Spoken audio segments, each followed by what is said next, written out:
totale Bible. Et la société m'a bondé. Il y a un programme de soignance. où ils allaient faire des événements où il y a quatre combats. Il a télé, il est dans le salon. Oui, tu es le gars qui est dans le salon. S'il te plaît. Wana kuzungisa makanisi na mukolo wana likambo nini yangondisalaki yango tomoniki lelo oyo toye kokota na kati na ndako ya Nzambe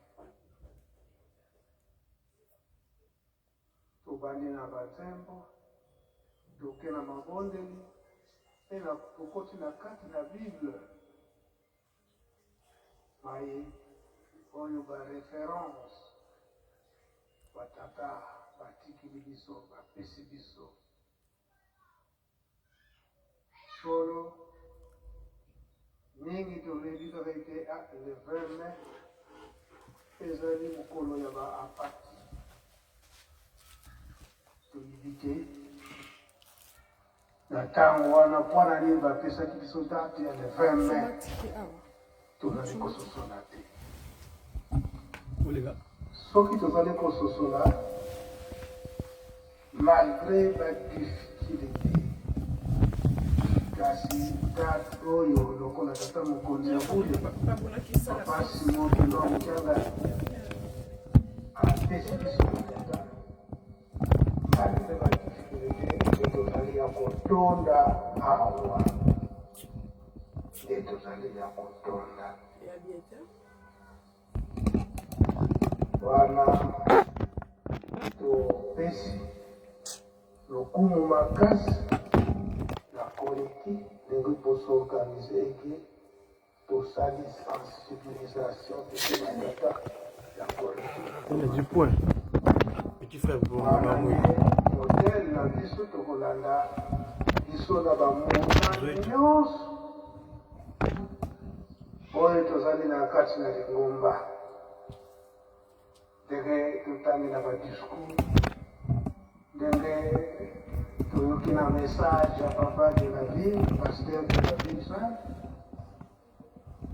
soki biso nyonso na bachoral tolandaki modele oyo koreki asali na mokolo lelo nde tozali ya kotonda awa na kati na ndako ya Nzambe biso batata pamba te na bamouvement nyonso batata bazali donc toyebi yango ete année prochaine l'an 2025 biso baresponsable ya bamouvement ya bachoral tokosensibilize batata mpo ete toya kotondisa Yelusalemi kotondisa kaka te mpona ko ete bamona biso kasi na mokumba makasi oyo batata batikeli biso na botongi Yelusalemi mpe awa nde toya kozwelaka nde mapamboli tozali na badifficulté nyonso toza nango tosengaka na biso na bandako esika tokozalaka tata Nzambe mpe nkolo Yesu papa Simon bapembelaka biso te bakopesaka biso kasi awa ozingonga ekoye oyo kotia makolo na yo awa na kati na Yelusalemi ezali ndenge mosusu na ntango tokobengaka bango esika tokofandaka yango oyo maloba ya tata Molimo Sante na papa Simon Mutyanga komotuna aza kotuna biso kosi batata bamati mingi soki totali tomati te année prochaine ezali devoir ya biso baresponsable ya bachoral bamouvement baassociation ete tolamusa lisusu batata mpona korespecte date oyo ya le 20 mai. Solo ndenge batata bateyi biso ntango bazalaki na banzoto oyo toza na yango, bateyi biso mingi. Likambo tokoloba mpona le 20 mai, papa Diangenda abandaki koloba ntango nyonso.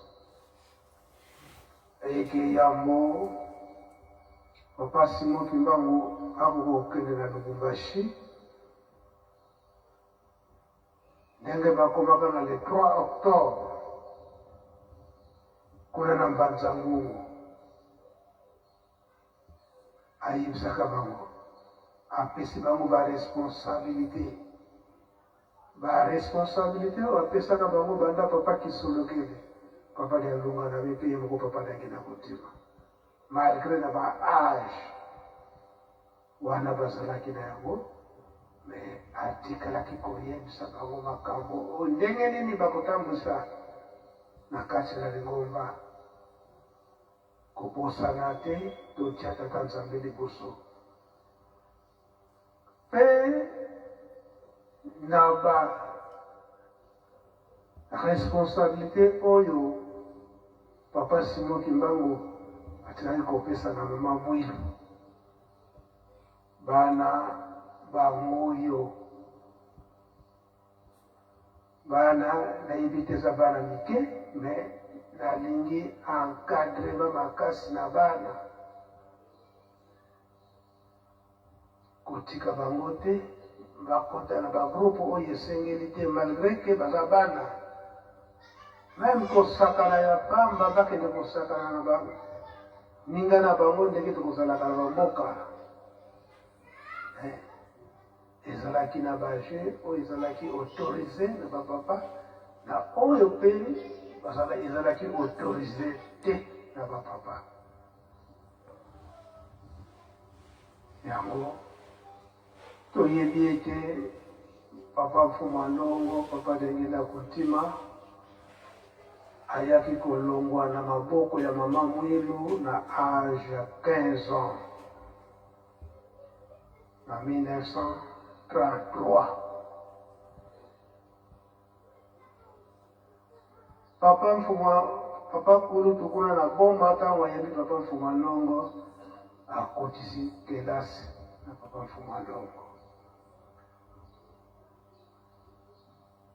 Spirituellement, la kelasi na bango ezalaki vraiment accéléré. Tala na 1933 wana papa Diangenda akomi na boma na maboko papa Kisolokele. Papa Kisolokele akotisi papa Diangenda na classe. Kasi na le 20 mai 1939 papa Diangenda asilisi kelasi mpe bapesi ye mosala na leta. Totala eka ya 1933, combien de temps oyo papa Diangenda atangaki était le 20 mai 1939, engagé dans l'État, bakotisi na musala, et apprécier musala na ye badaki kosala. Donc si ezalaki spirituellement te, na mwa mibu wana asalaki soki 8 ans wana akoyekola te l'État akoki kopesa ye mosala te. Kasi nini ezalaki wana la spiritualité yango bapapa baza kosenga biso batata tozala makasi na spiritualité, parce que tozalaka baresponsable.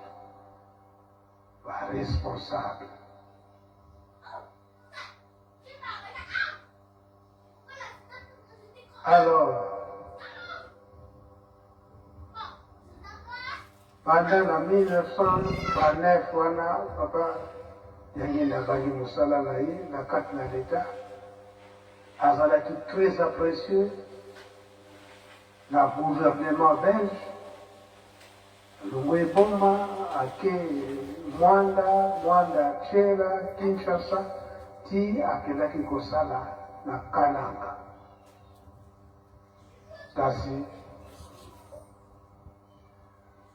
na le 20 mai 1959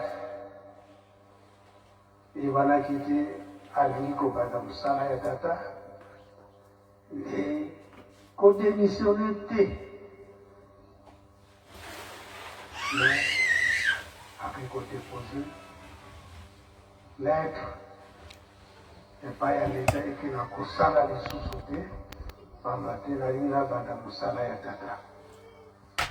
C'est vrai po ete bakoka kotika ye leta atika ye po ete bapesa ye nzela alonga na mosala. En tout cas, vérification ezalaki makasi nini likambo nini peut-être salaire alobi te salaire te mpe ngonga nanga esi ekoki mpe leta po atika ye ezalaki mapasi.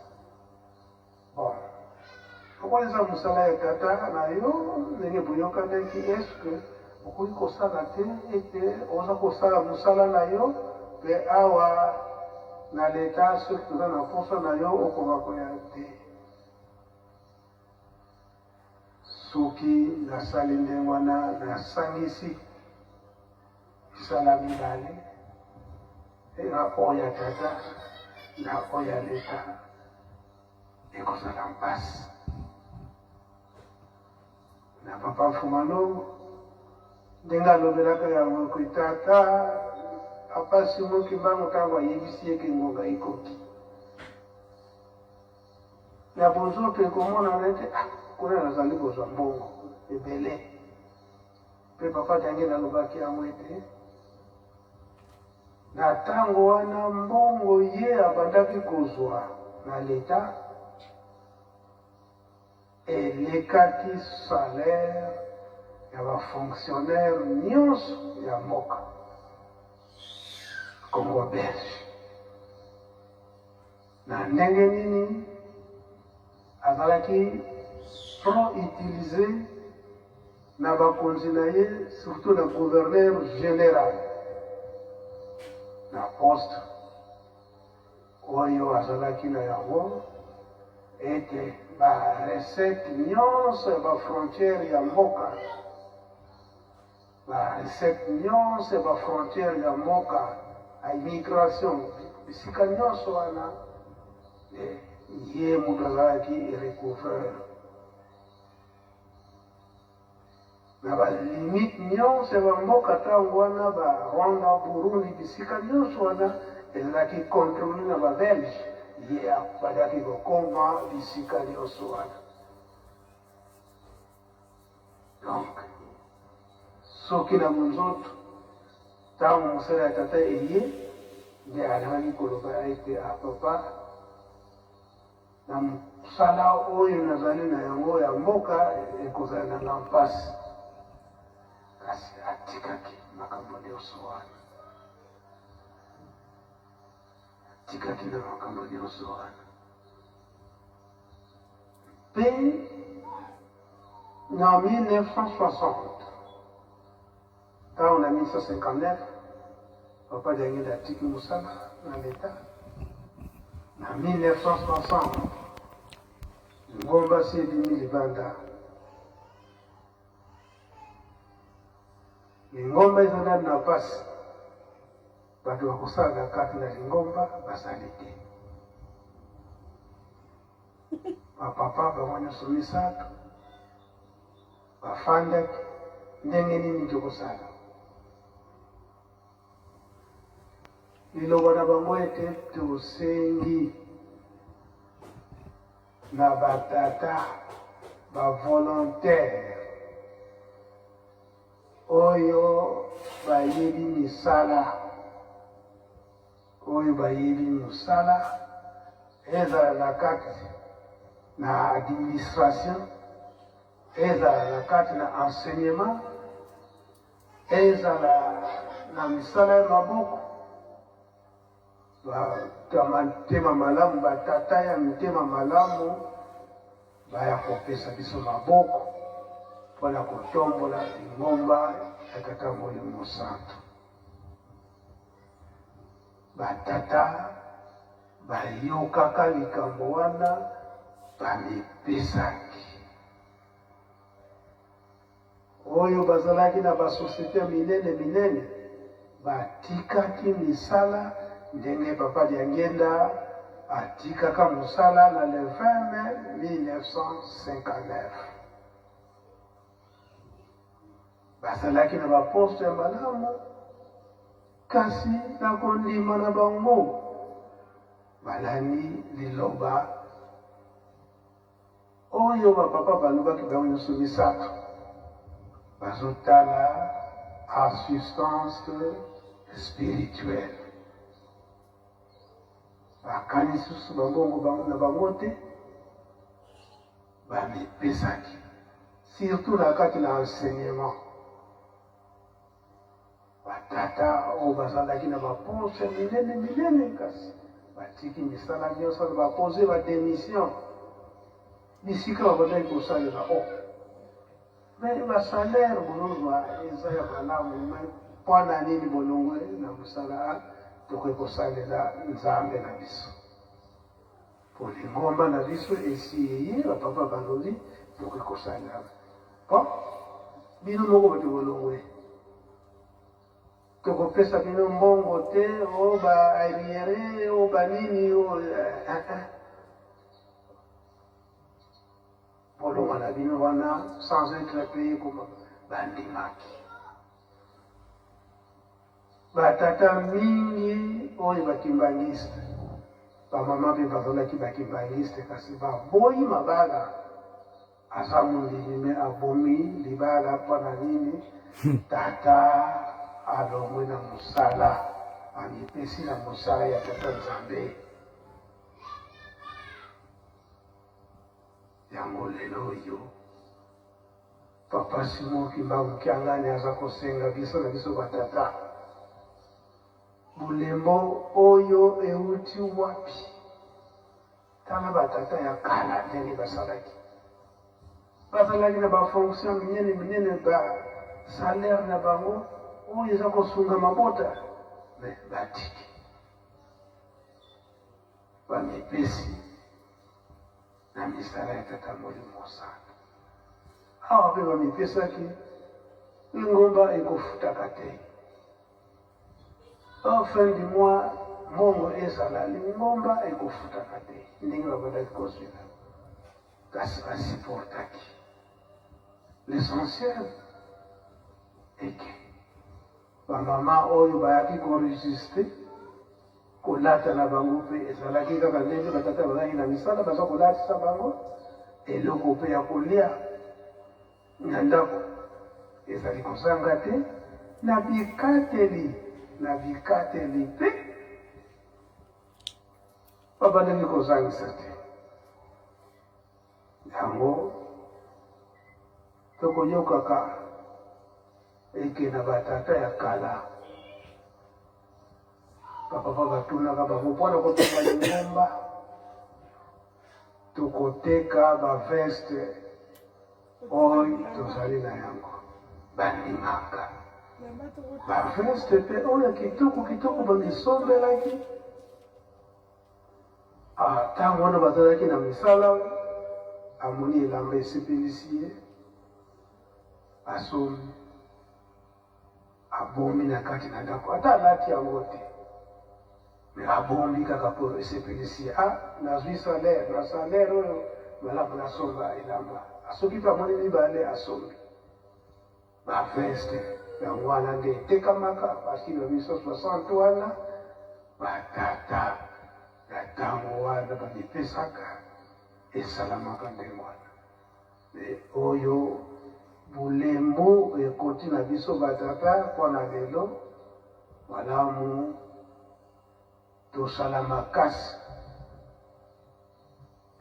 na mabondeli po ete tozonga na esika wana oyo batata kimbangiste bazali kotangela biso. Yango tokokende busika mingi te. Bachapitre nazopesa bakotangela biso. Yango nde papa Mfumwalongo, papa Dangenda Kuntima atangelaka biso na le 20 mai 1989. Wana ezalaki na ntango ekomi pene po ete bakoka kozonga na Kinshasa. Po le 20 mai 1989 ekutaka bango na awa. Yango napesi nzela na papa de la ville akoka kotangela biso bachapitre wana. Opesi bachapitre yango mpe otangi. Okopesa bango explication te kasi pesi otangi kaka. Soki mpe bakasi ya kolala nakopesa explication moke pete molai te mpe baregle toye mingi te kasi libanda apesa kozela biso na botongi Yelusalemi. Pamba te toyaka awa na kati na Yelusalemi mabondeli mpe misala. Papa de la vie na pesi otela.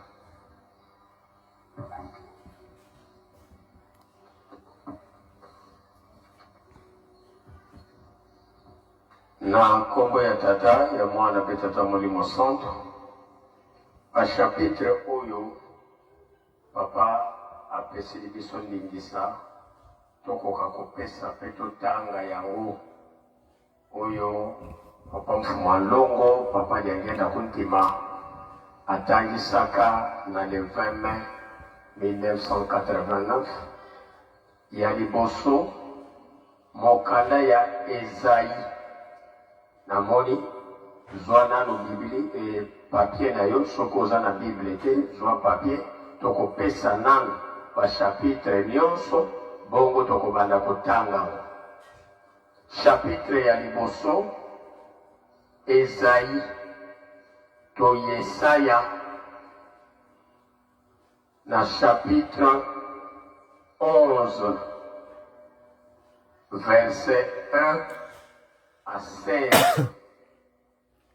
Esaïe, chapitre 11, du 1er au 16e verset.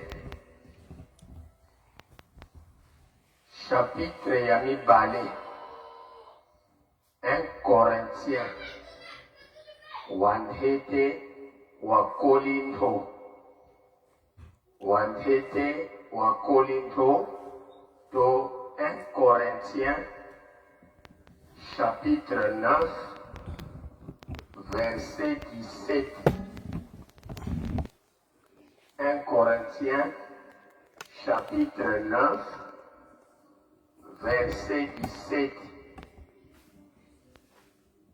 Oyo ya misatu, toujours na 1 Corinthiens, na chapitre 15, verset 33. 1 Corinthiens, chapitre 15, verset 33. Yasuka kaka na 1 Corinthiens, na chapitre 16, verset 15. 1 Corinthiens, chapitre 16, verset 15. Ndenge papa alobeli yango, nde tokotanga chapitre ya liboso. Toyoka oyo mazali kuna, yo soko zali na Biblia na yo ya français, simba yango. Yo zali na Biblia na yo ya Lingala, simba yango. Bandeko na biso ba Swahili peso kozali na Biblia na yo na Swahili to ya anglais ya Chiluba to ya San Salvador simba yango. Ngai nazali na Biblia ya Kikongo komisa tokende nzela moko. Mosola kwa se ye mwana ye tata mwana velela munzila za zinene tutengi Mesia ye kimfumukiani kya yenge. Mesia ye kimfumukiani kya yenge. Donc à partir du verset 1 tina verset 9 il y a Ésaïe 11. Verset 10 tina verset 16 Yahvé sikavuto la bandu bandi basancho kuswa. Musola kwa se ye mwana itata mwana velela. Buna musinza kia Isai monamena nsasila. Vala dinatuka mumyanzi myandi dinabuta mimputu. Vayali peve ayave inasikila. Peve yanduenga ye yadiela. Peve yanduengoso ye yangolo. Peve yanzailu ye yavumi ya yave. Sikakala nienzi muvumi kya yave ye kana kongudila ya Kongo monanga meso mandiko vozenga boto buwanga matu mandiko mulunungu sikakongudila mafuto mumasonga sikazengila mapombo vantoto yani unapanda mtoto munkawa nwandi mumpeve akobadiani sikavonda bambi. Lunungu lunakala mponda luketo lwali yekinkwikizi honda munitu ali. Buna mevwa manakala vakimosi yebana bamameme. Ngo zinalabalala vakimosi yebana bankombo. Bana bangombe yenkosi za ndwenya yebulu byavuluka binakala vakimosi yefitaudi fina byetwadisa. Ngombe za Petro yeba ulusu banadia vakimosi. Bana bau bana lamba na vakimosi kosi zinadia bititi boto bangombe. Mwana uyemanga unasaka na vanua ukalanga nyoka ya mbalu. Ye mwana wayemuka una koko kwali vanluka mbili. Kabana bivisa vobunga mumongo ali wamvimba wanlongoko. Kali mtoto unazala kwa nsitusu ayave bonson langu uzaidi mumbu. Verset 10 bunakala mulungukina vomunsasila mwanzi a Isai inakala bonso dalapo kya makanda. Ye makanda manakuntonga yefuma kyali kya mvudulu kinakala kya nzitoso.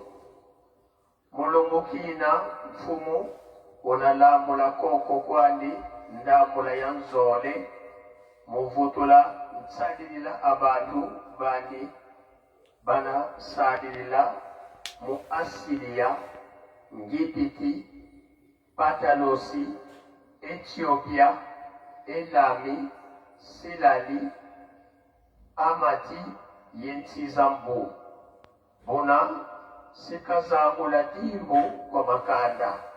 Sikayonzika bakubwa ba Israeli basantsokoswa bayuda sikayonzika vakimosi tuka kutsukaziya za ntoto bona nsoki nya Efraimi minalembwa yentatu nya Yuda minafukoswa Efraimi kana vwa Yuda nsokiko Yuda kana mpe fwemina Efraimiko bona banasiukila vavembo ya Bafilisteya kuweste vakimosi banatana bana ba este bana lamula moko mau mu Edoni ye Moabi ye bana ba Amoni bana kubatumamana. Verset 15 bona Yahve unapunga mvanga mbu a ngipiti mutembo kiani cha ngolo sikalambula koko kwali vanzadi yebanda yo yakala mila samolya yes sabukisa badu yetsapatu za yuma bonanzila inakala kwa sadilila abantu bandi banasadilila mu Asiria boto wakala kwa Israeli mulungu katoka munsi angipiti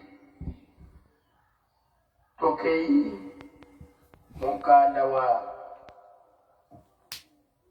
tete wa Korinto kanda wa tete wa Korinto chapitre 9 verset 17 kanda wa tete wa chapitre 9 verset 17 tutengi mozola kwa seye mwana itata mwana vedera kadi voivanga ngabo mulua milusolo buna ngena nsendo kadi voka mulua milusolo ko isalanga mudiambo ya kikesa kiyasiwa tutengi lyako kadi voivanga ngabo lo buna ngena nsendo kandi vo kamulwa milusoloko isalanga mudiambo ya kikebi kiyasiwa. 1 Corinthiens chapitre 15 verset 33. 1 Corinthiens chapitre 15 verset 33. Kalusimbukuswandiko kikundi kiambi kibivisanga fubya mbote tutengi lyaka kalusimbukuswandiko kikundi kiambi kibivisanga fubya mbote tosilisi na 1 Corinthiens 16 verset 15. Luzimbangi luzeivo nzo a Stefani i ntetili mu Akaya yevo bakivana musadila banlongo idiawu ya lupombilila. Luzimbangi luzeivo nzo a Stefana i ntetili mu Akaya yevo bakivana musadila banlongo idiawu ya lupombilila. Na kombo ya tata ya mwana pe tata mulimo sangu ndenge papa auti kosenga na biso ketoko kikolimbola atamuke. Na kombo ya tata ya mwana pe tata mulimo sangu na banza biso nyonso toyebi poso oyo tozali na yango na mokolo ya poso tozali na mbotama. Mbotama ya nkolo Yesu. Nkolo Yesu yambo asonga epai ya tata na ye na boyei na ye ya mibale, apesaka message epai ya bayekoli na ye ete nakozonga na kombo na ngai ya sika. Makambo yango toye komona yango na mokanda ya Apocalypse de Jean, kuna nde aye kopesa kombo na ye bolongidi, accomplissement. Nde na poso oyo tozali na mbotama ya papa ya lunga na kiangani. Ye papa ya lunga na kiangani azali nani? Mwana ya mibale ya papa Simon Kimbangu na mama Mwilukia Wanga. Papa Simon Kimbangu Molimo Santo. Soki totali na musika kuna bazali koyebisa biso ete nkolo Yesu Masiya mwana ya David Isai ne na sushi ya Isai, c'est-à-dire sushi ezali nini? Kisinza tangu bakati nzete mwa morso oyo etikalaka na mabele, yango wana babengaka sushi, yango wana biso tobengaka kisinza. Nde a partir ya barasine ya morso wana ya nzete eye kobimisa nzete ya sika. Nzete wana ya sika yango nde babengi sasila. Nabanza le 6 juin. Désolé mes chers amis, c'est les aléas du direct. On est bien en phase avec la nouvelle Jérusalem, mais c'est le réseau qui semble bugger. Toutes nos excuses pour nos chers followers ou ceux qui nous regardent en cet instant précis.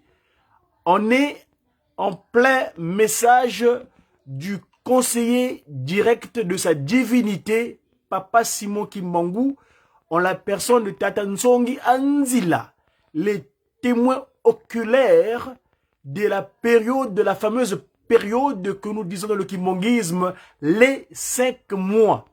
Les 5 mois, c'est cette période où... Suivons.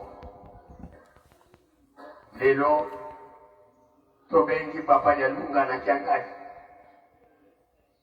Epai na ye, ne atondi na mayele, atondi na mwanya.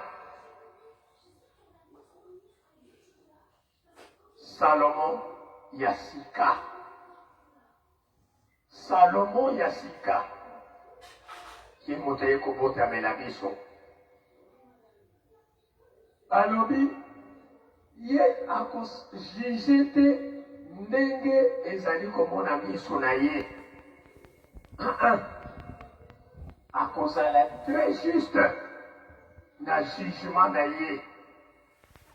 Akozala juste. Akotala elongité. Excusez-moi, chers amis, 2 secondes. S'il vous plaît. Désolé, hein, mes amis. Je vais trouver autre moyen parce que celui-là me semble poser problème. Alors, dans verset 10, on a basé koyebi sabiso et sasi na wana akotelema ndenge dalapo ezali. Lelo oyo tongo pokwa lokumu ezali kopesama epai ya tata Molimo Santo sasila. Ça, c'est les réclames et c'est normal. Désolé. Ah. Ça s'appelle les réclames. Désolé, mes amis.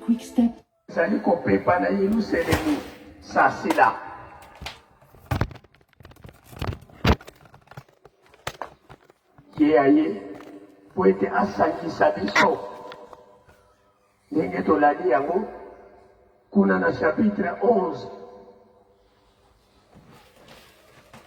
tala susi tata Molimo Santu azalaka na yango ayaki koyebisa biso bande kona biso oyo bakenda mowumbu na Amerike aye meme koyebisa biso ete baweyi bakozonga biso nyonso akosangisa biso baweyi meme bakozonga kai na yo position nini tozali kozelela likambo yango position nini tozali kozelela likambo yango yango wana bali koyebisa biso kuna na mokanda ya 1 Corinthiens mutu akosa biso te mutu akosa biso te kamaradi ya mabe oyo azali kopesa yo batoli ya mabe Kimayi azali ennemi na yo alingi yo te tala biso batata na ntina ya masengine ya mabe lelo biso oyo esengeli tokima bakamaradi ya lolenge wana tokima bango biso nyonso toya epai ya tata mokonzi ya bule vanya moyo sasila oyo akosangisa biso ayebisaka biso ntango nyonso mabota nyonso tokoya kaka awa na Yerusalemu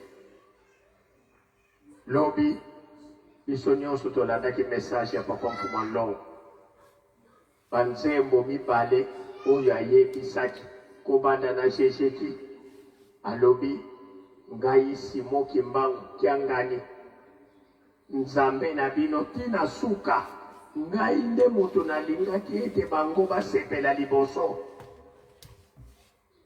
ngai nzambe na bino drapo oyo balakisi biso oyo tokolongela ye nde azali kosangisa biso na kombo ya nkolo Yesu awa na Yerusalemu lokola biso duti ezali mingi yango ayebisi biso bana na bangiste faites-moi confiance faites-moi confiance nakokomisa bino bato minene dans tous les domaines tala assurance ya kitoko nsasila drapeau apesi biso soki tokotosa tokolia biloko ya kitoko oyo ya bongisi mpona bana na ye me soki tokoboya na biso mopanga ezali kozela biso mokolo wana kuna papa Mfuma Mbanza ayembisaka nzembo awa soki pasi ezali na ba oyo bandimeli toma te soki pasi ezali epai na bango ekozala ndenge nini na ngai moto na ndimi me nalongi te batata kimbangisi toyekola malamu likambo wana soki pasi ezali na oyo andimeli te pasi ezali bongo ngai moto nandimeli ye me nalongi te ekozalela ndenge nini na kombo ya tata mwana pe tata Molimo Santu. Merci, papa pasteur de la ville sainte. Matei oyo tozali kolanda ezali mpona kolamusa biso koloba ete tomoni mpasi mingi na kati na lingomba biso elike na biso te na ntango ya suka tozala na lifuti oyo ya malamu oyo ya mokili te kasi oyo ya tata nzambe. Kasi soki bazali koteya biso mateya lelo na oyo ya kala obosani manso wana surtout ngai oyo bazali koleka na mokolo na lelo na lingomba ya tata Molimo Santo. Tozali kolobela solo date ya le 20 mai en 1989 après ba message na nyonso tozalaki komilengela ete motama ya papa de Alungana pamba te na le 12 février 1989 wana ya papa kisolokile autoki koleka motama ya papa de agenda kontima na le 22 mars eutaki koleka emonanaki ete malamu tosali mikolo ebele na kamba tokoka kozonga papa de agenda alobi ete tolekisi mbotama ya papa kisolokile ya ngai mpe euti koleka bongo totika ya papa Mfuma Mbanza tata atikila biso ndenge wana te photo fête ya 25 mai na le 25 mai wana 1989 milulu eleki kitoko bapesi bakado na bapapa ndenge bazalaki bango nyonso misato bakado oyo ya papa kisolokele ya le 12 février ezalaki ya bango nyonso misato bakado ya le 22 mars ya 89 ya bango nyonso misato bakado oyo ya le 25 mai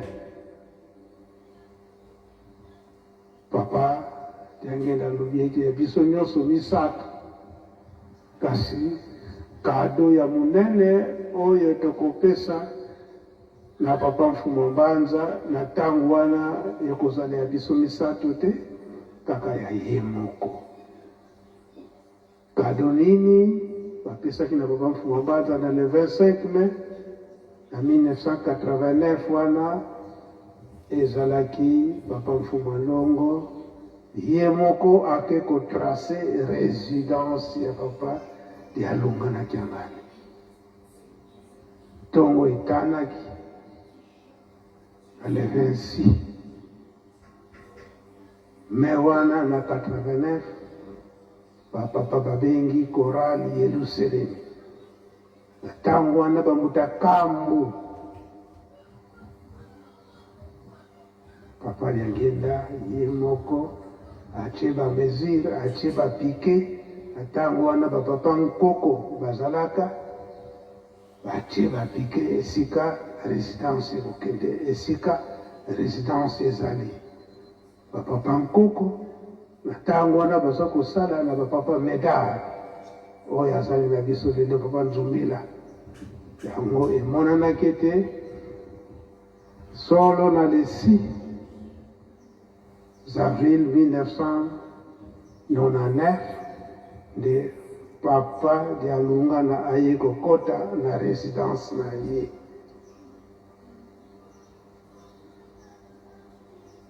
kaka na esika wana ndenge papa de la ville auti kotanga chapitre wana ezali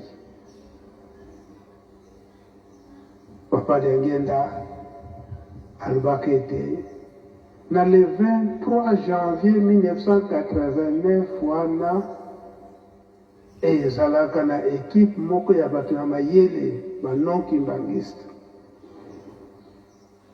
bayaki kotala ye bayaki komona ye awa na nkamba bakumisaki misala oyo bapapa baza kosalisa mais na suka bali kopose question na papa Diangenda ye moko tomoni misala ndenge ozali kosalisa kitoko awa kasi inquiétude moko toza na yango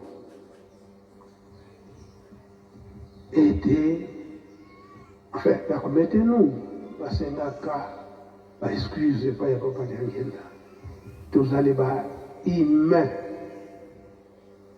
eke soki lelo oyo na baevre makasi ndenge oza kosalisa awa na nkamba oza kosalisa na kati na lingomba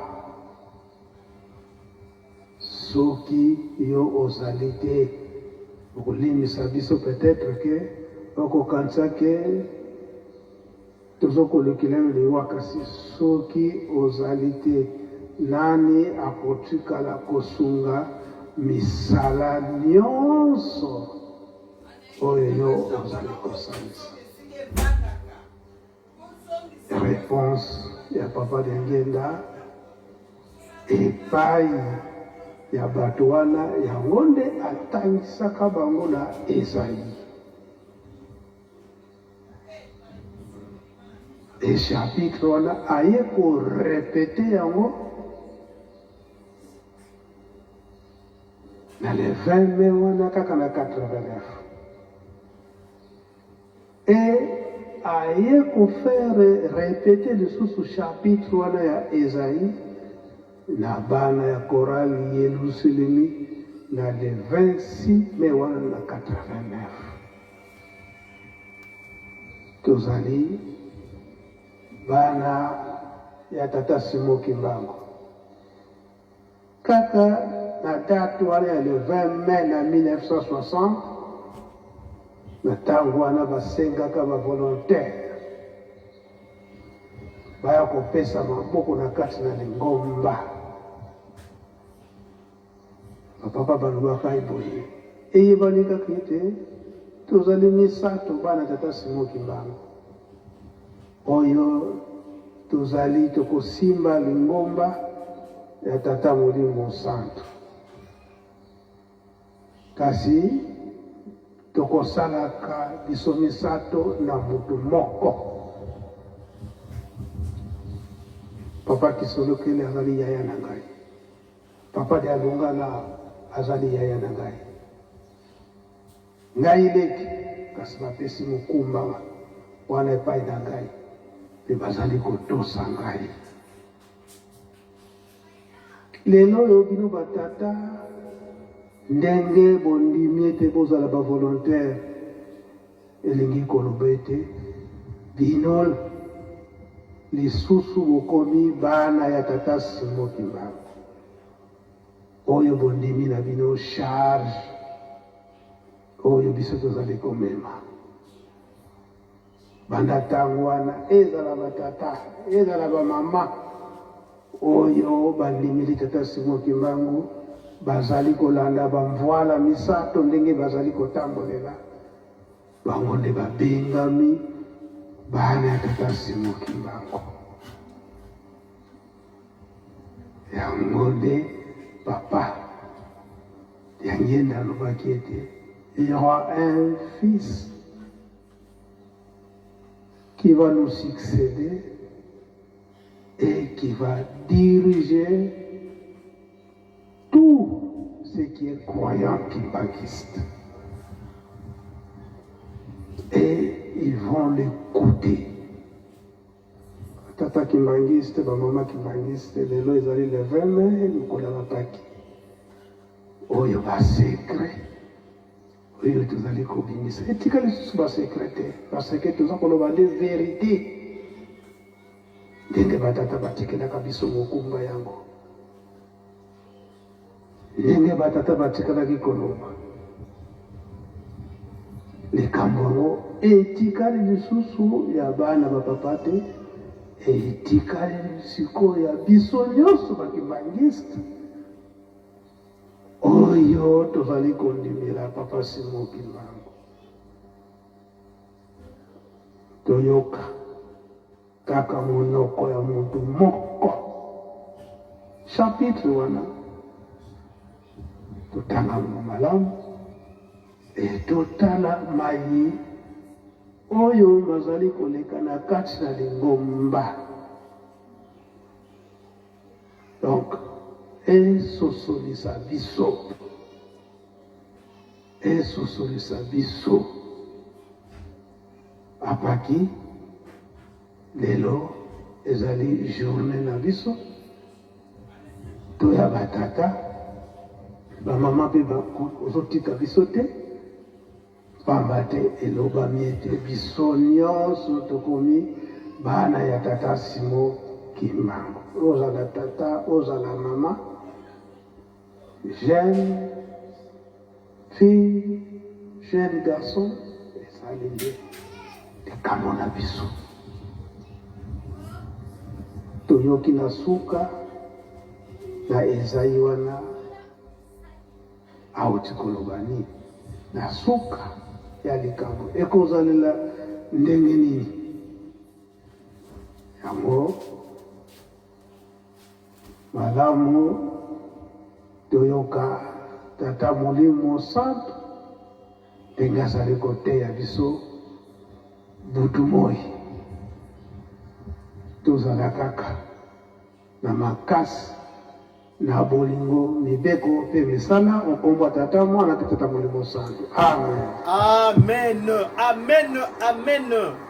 Ika tokupikeno moko totonda lusiamu tutambuli kwa sedieto munkumbwa se mwana tata mwana velela munkumbwa se ye mwana ye tata mwana velela.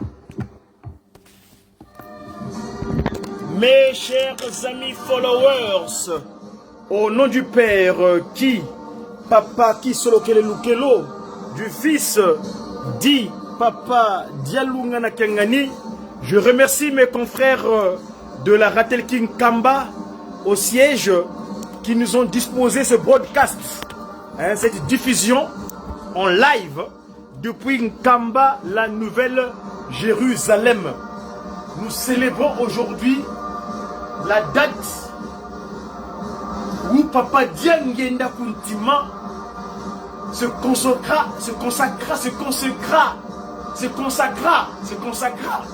entièrement, se mise à disposition pour nous, afin que ce ossements de Josaphat soit revitalisé.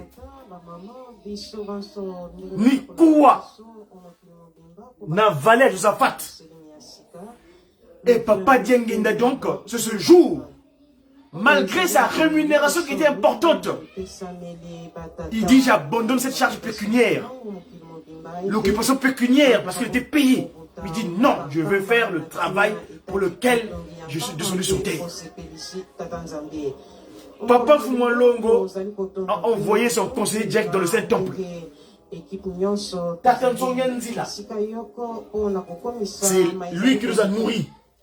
Le témoin oculaire des événements, ou bien cette fameuse période, je dis bien la fameuse période que j'appelle souvent le Kididikiki. Les 5 mois, Kididikiki, les 5 en lui. Donc, Papa Simon Kimbangu Kiangani, l'esprit de vérité, les 5 en lui. Papa Nsonyanzila, qui nous a nourris en cet après-midi du 20 mai. Je rappelle, on est en train de célébrer l'anniversaire. En 1959, Papa Diangenda dira dorénavant fini l'occupation pécuniaire. Je vais m'occuper de l'occupation de mes âmes, de mes brebis. Papa Fumalongo Diangenda Kuntima. Le structurant, celui qui a structuré cette essence divine des cieux, matérialisé sur terre depuis la date du 6 avril 1921 en Kamba, devenue la nouvelle Jérusalem, la nouvelle cité de paix. Chers papas et mamans, on est heureux. Je rappelle les textes que Papa Tsonganzila a fait lire au révérend pasteur de la ville sainte de Nkamba, Nouvelle-Jérusalem.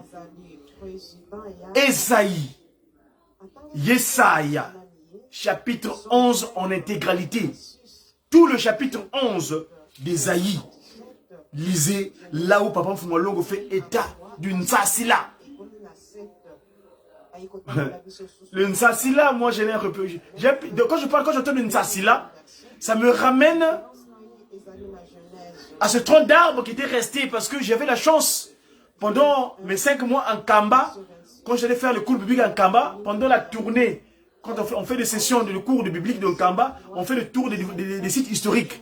Et je me souviens le jour qu'on était parti à Zumbudiakela. Zumbudiakela, c'est là où Papa Jésus-Christ avait donné le sceptre, le Mwalaloulé de Papa Simo Kimbangu. Moi je me souviens, j'ai les images, je vous montrerai. Allez sur mon compte YouTube, c'est disponible. Godia Congo. J'avais filmé, parce que je fais partie des médias qui m'enguissent, donc Ratelki, Presque consort. Donc ce jour-là, j'avais filmé le tronc d'arbre qui était resté parce que c'était du sec. Ce tronc d'arbre de Nsassila à Zumbudiakela en 2012. Cet endroit était encore entouré des herbes. Il y avait encore des arbres là-bas. Et moi, dans ma promotion de 2012, là, la 139e promotion, on est allé là-bas, on a filmé, j'ai filmé l'image en question. Je parle sur la complicité de mon confrère, papa Feli Mounsangi, qui était le major de la position d'ailleurs, un confrère de médias là-bas en Kamba. On avait filmé cette image, le Nsassila, le tronc d'arbre qui était resté, le Nsassila, le Sina. Je vais trouver le texte. Papa Fumolongo, on a dit, Papa Conseil Direct nous a fait lire par le chemin de pasteur de la ville. Il est dit quoi? Yesaya 11, Kumie Mosi, Yesaya Kumie Mosi. Donc, il dit, Buna Musinza. Donc, le tronc, le reste de Bouddha, qui dit de la racine qui était, et c'est là où il y avait, j'ai filmé l'image qui est sorti, le Mvoaloleno.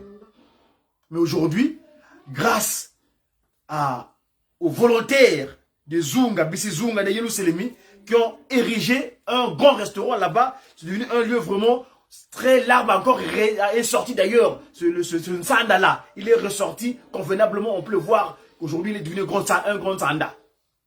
C'est ça que je pensais, le Mvololé, c'est un Nsanda en fait. Papa et maman, quelle grâce. Papa Fumolongo a donné donc le texte de Ésaïe, Papa conseille directement, Fumolongo. Le conseil direct de Fumolongo, il a parlé au nom de Papa Fumolongo. Voilà, Papa Simon Kimangangani. Et donc, ici, le texte, donc, Ésaïe, j'ai dit, Ésaïe, chapitre 11, en intégralité, donc, du premier verset jusqu'au 16e verset. Je vais faire un petit martel, un petit peu, permettez-moi. Moi, je fais mon travail de disciple. Donc, nous sommes les porte-parole. Je porte la parole de Papa Conseil direct, a dit tout à l'heure. Ici, si vous regardez, au verset 6, ce Nsassila là, donc aujourd'hui, Papa Simon Kimbangu, donc c'est de régénérescence. Nkuna tatagima, nkuna.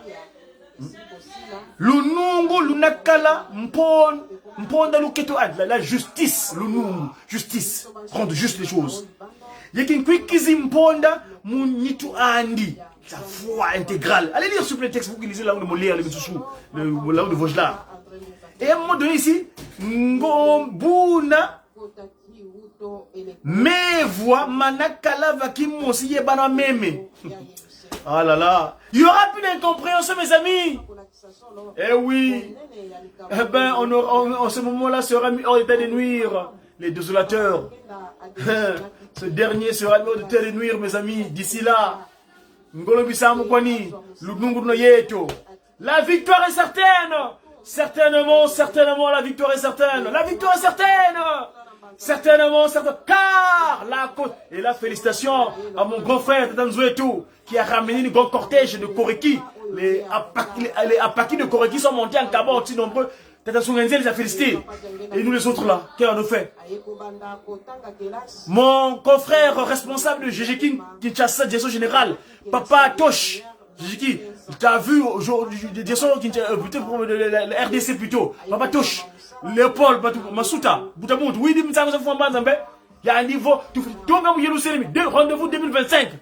Quand tu pas chez Roko, à Paki, il y a des hommes dans tous les mouvements, tous les corps. Moi j'appelle ça en politique, toutes les organismes de masse. Hein, toutes les corporations qui sont dans les sessions, les mouvements et groupes, comme on dit souvent. Mais moi en politique, on dit c'est les corporations. Faisons corps. Jejeki, corps de Faki, corps et ainsi de suite. Donc c'est ça, toutes les corporations vont monter en Kamba.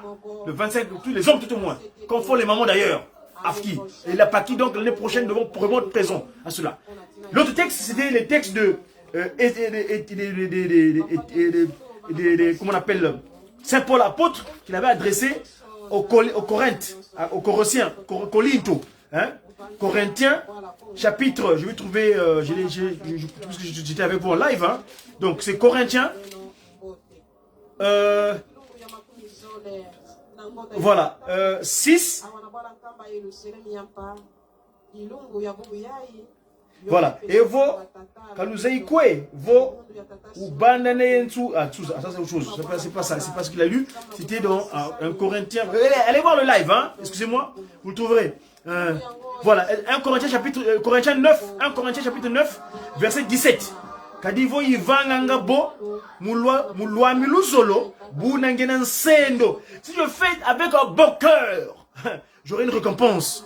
Quand il voit kamulwa miluzolo ko, isalanga bu diambu de kikebi ki yasiwa. Si je fais ça par l'hypocrisie, hein, c'est pas, je travaille pas convenablement pour Dieu et je suis venu pour une démarche complice de vouloir simplement l'acte de présence. Mes chers amis, ce sera difficile en ce moment-là.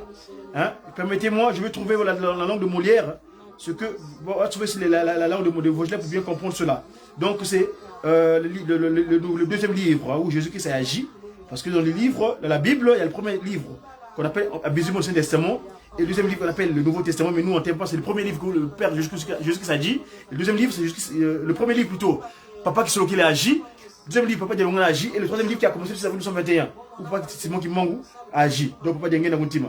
Donc c'est un Corinthien. Permettez-moi, donc, verset biblique là. Ah, qu'est-ce qui se passe?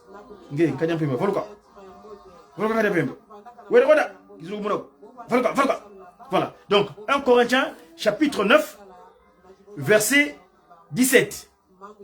Voilà, il est dit, si je le fais de bon cœur, j'en ai la récompense. Mais si je le fais malgré moi, c'est-à-dire que je n'ai pas l'agrégation, j'agrée maléfiquement, j'ai pas bon gré, mais mal gré, c'est-à-dire une agrégation maléfique. Hein, j'agrée malgré moi, donc c'est une charge qui m'est confié. Donc, voilà. Donc, et autre verset, c'était, je crois, il me semble, si je peux être fidèle, après il y a eu, toujours dans Corinthiens, hein, les lettres de Saint Paul apôtre aux Corinthiens, hein, Paul de Tarse qui a adressé ça dans là où il a implanté son institution. Voilà. Et donc, c'était 16 et 15, c'est 15, donc, verset 16-15. Luzimpangi, Luzeivo, Nzo Astefana, yi ndekidi mu akaya yevo bakivana musadila balongo idiaou yalou yambudilwa yalou. Donc on va voir donc le texte de toujours le simple, je disais tantôt, donc cette fois-ci le chapitre 15. Chapitre 15, le temps de zapper, 15, hop, 15, verset, j'ai tantôt 15, hein, chapitre 15, chapitre 16 plutôt, excusez-moi, chapitre 16, verset 15, voilà, il est dit quoi dans le nom de le Vaugelas, encore une recommandation que je vous adresse, frères, vous savez que la famille de Stéphanas et les prémices de l'Achaïe et qu'elle s'est dévouée au service des saints. Voilà, donc merci chers amis, en tout cas moi je vous laisse à ce niveau-là. Bonne fête à tous les papas.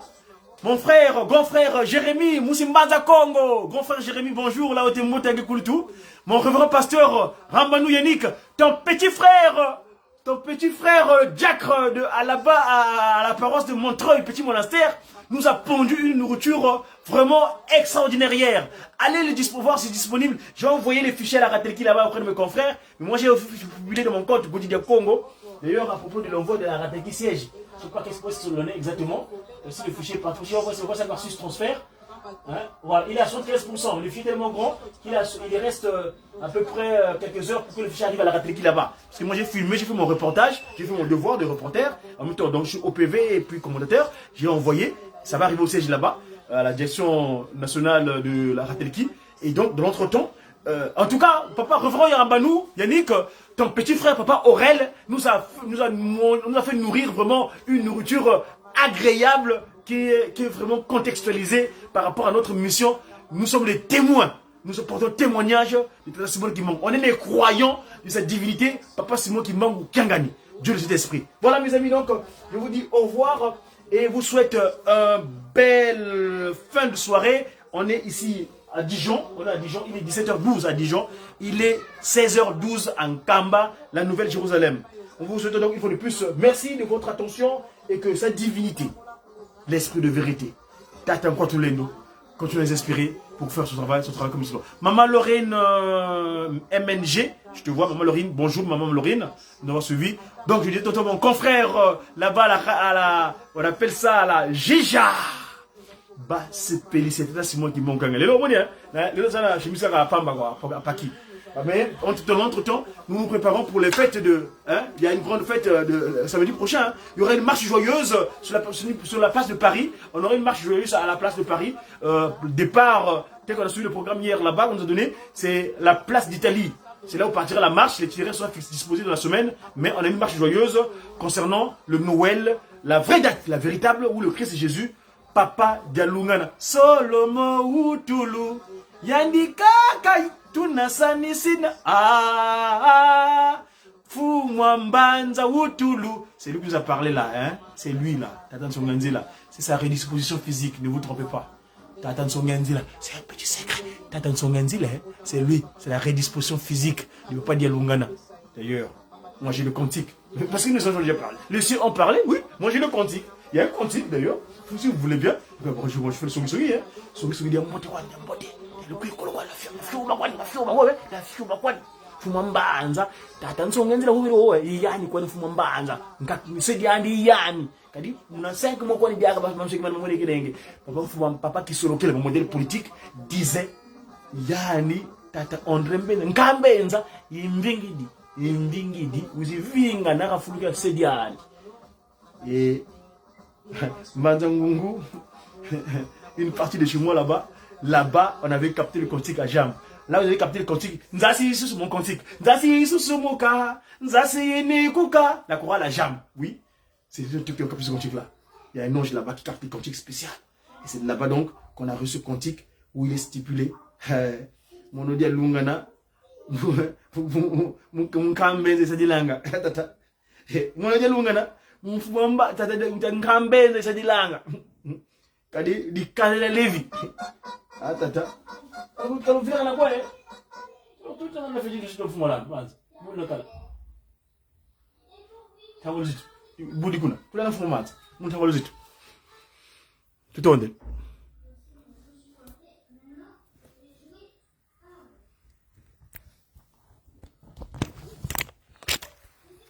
Kadi tuvuidi la ule pwenya, tuvuidi mamonso ne betu. Tawolo zitu.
ya tata Kimbangu inakele nini?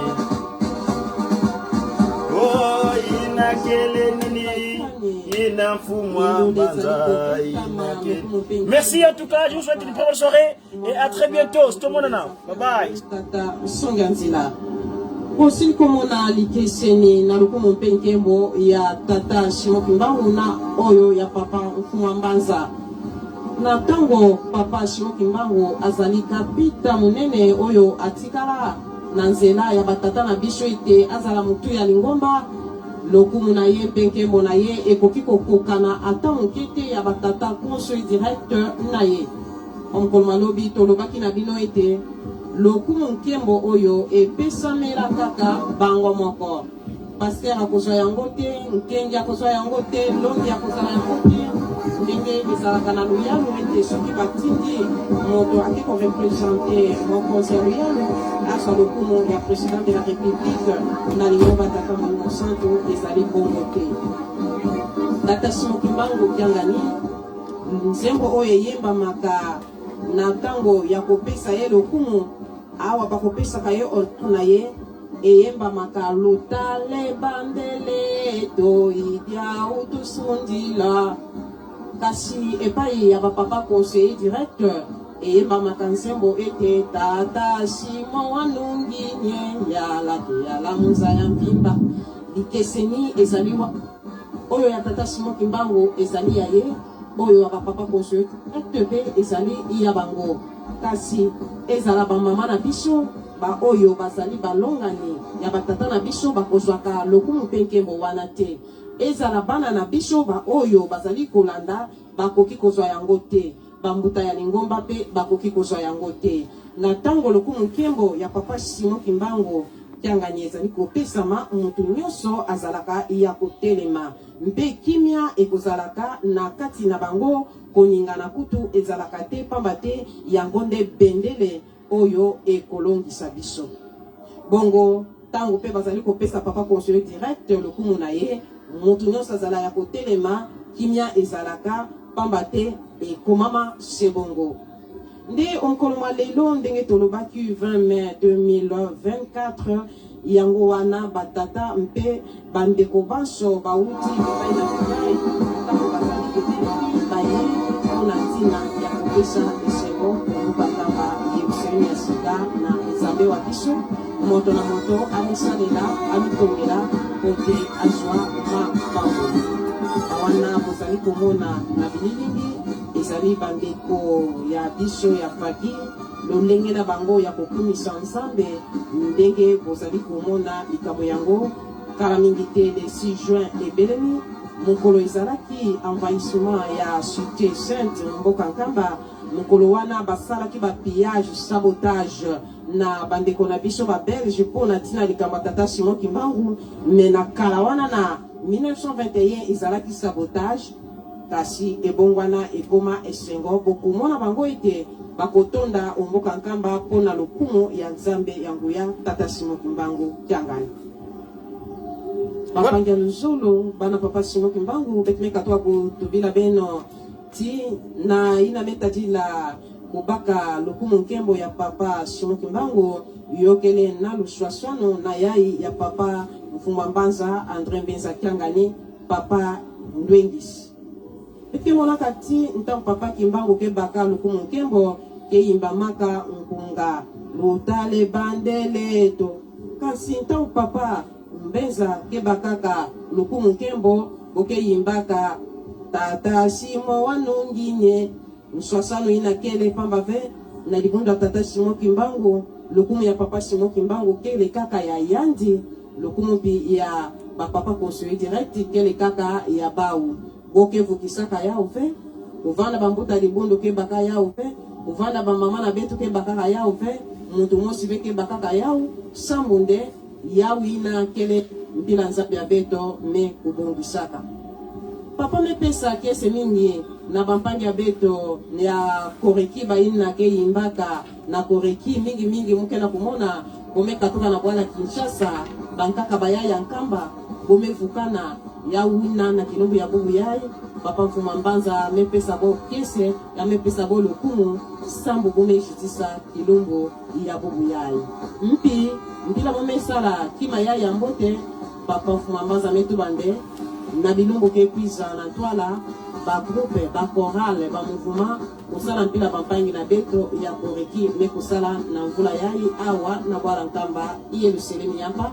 yawi na bometu ba lokumo na papa président général ya pampangi na beto ya koreki eke na kukwenda malembe na kumona ti ntango kena kukwenda malembe kasi lokumo wa nzambi na beto yota manave mvula na mvula beta indula yao mvula na mvula beta indila yanzi mvula na mvula beta pesa yanji lokumo yina mebonga na yanji bana papa Simon Kimbangu bonne fête na beno nyonso batata yina kena kulanda beto na toto ya viba ya keleka kiese ngemba kuvanda na beto atako mkolo mwangu batata nde bazali na lokumu mpenke mkolo manelo na ngambu ya faki tozali komona mama nde azumanaka ya konolokisa maboko ya kotangusa bandeko na biso po na lokumu nkembo ya nzambe wa biso. Merci, Moutala Beto. À très bientôt. Au revoir.